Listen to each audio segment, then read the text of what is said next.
আসসালামু আলাইকুম। আমরা আজকে সামরিক ভূমি ও ক্যান্টনমেন্ট অধিদপ্তরের জুনিয়র শিক্ষকের প্রশ্ন সমাধান করব। তারিখ ছিল গত শুক্রবার, অর্থাৎ 7/2/2025। তো এখানে 1 নম্বর যে অঙ্কটি ছিল, একজন দোকানদার প্রতি হালি ডিম 25 টাকা দরে ক্রয় করে প্রতি 2 হালি 56 টাকা দরে বিক্রি করলে শতকরা কত টাকা লাভ হবে? আমরা আজকে এটা সমাধান করব। এই অঙ্কটি কিন্তু অন্যান্য চাকরি পরীক্ষায় বারবার এসেছিল আর কি। তো এখানে বলা হচ্ছে যে প্রতি হালি, মানে এখানে প্রতি হালি ডিমের দাম রয়েছে কত? 25 টাকা, এবং এটা ক্রয় করেছে। তাহলে ক্রয় মূল্য 25 টাকা ছিল 1 হালি ডিমের দাম। আমরা জানি 1 হালি হচ্ছে 4টি, আর এখানে প্রতি 2 হালি 56 টাকা দরে বিক্রি করেছে। তাহলে 56 টাকা এখানে বিক্রির কথা বলা হয়েছে। আমাদের শতকরা কত টাকা লাভ হবে সেটা আমাদের বের করতে হবে। তো এখানে ক্রয় মূল্য আর বিক্রয় মূল্যটা কত সেটা আমাদের আগে বের করতে হবে। তো এই জন্য আমরা জানি, যদি আমরা সমাধান করি তাহলে হচ্ছে এই জায়গায় আমরা জানি 1 হালি সমান 4টি। তাহলে প্রতি হালি ডিমের দাম 25 টাকা দরে বলা হচ্ছে। তাহলে কিন্তু আমরা বলতে পারি যে 1 হালি ডিম যেহেতু 4টি, তাহলে 4টি ডিমের দাম কিন্তু 25 টাকা আমরা এখান থেকে লিখতে পারি।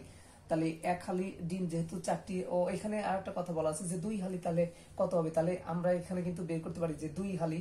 তো এটা না করলে হবে, আমরা আগে এটা বের করি যে এই জায়গায় বলা হচ্ছে যে 4টি ডিমের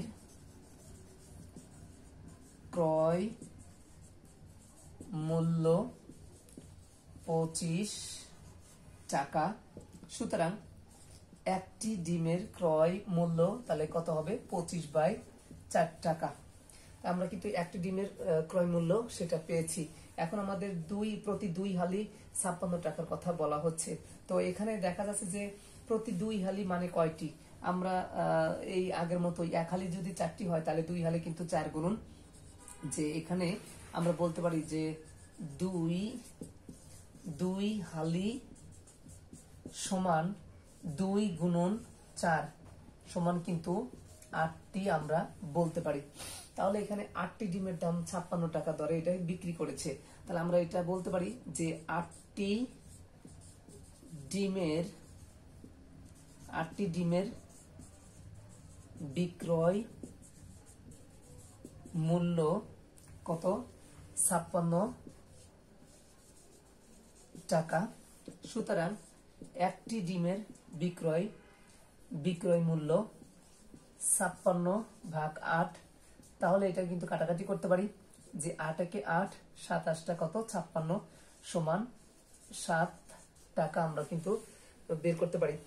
তো এখানে এটা কাটাকাটি করলেও চলবে, না করলেও কিন্তু চলবে। তাহলে আমরা এটা পাইলাম যে এই জায়গায় 25/4 এটা পেয়েছি হচ্ছে ক্রয় মূল্য, আর এখানে 7 টাকা পেয়েছি হচ্ছে আমরা বিক্রয় মূল্য। তাহলে ক্রয় মূল্য হচ্ছে এখানে কত? 25/4, আর এখানে বিক্রয় মূল্য হচ্ছে কত? 7 টাকা। তাহলে আমাদের দেখা যাচ্ছে যে এটা 4 দিয়ে যদি এটাকে ভাগ করতাম তাহলে কিন্তু আমাদের এটা 6 দশমিক সামথিং হতো। 4 6 24, 6 দশমিক 6.5 বা এরকম হতো। যাই হোক, তো এখানে দেখা যাচ্ছে 6 দশমিক সামথিং, 7 কিন্তু পড়ে নাই, 7-এর কম। তাহলে এটা ক্রয় মূল্য কম আর বিক্রয় মূল্য এখানে বেশি। এই জন্য আমাদের কি করতে হবে? এখানে অবশ্যই আমাদের ক্ষতি হয়েছে। এই জন্য আমরা এখানে ক্ষতি বের করব যে ক্ষতি কত টাকা হয়েছে।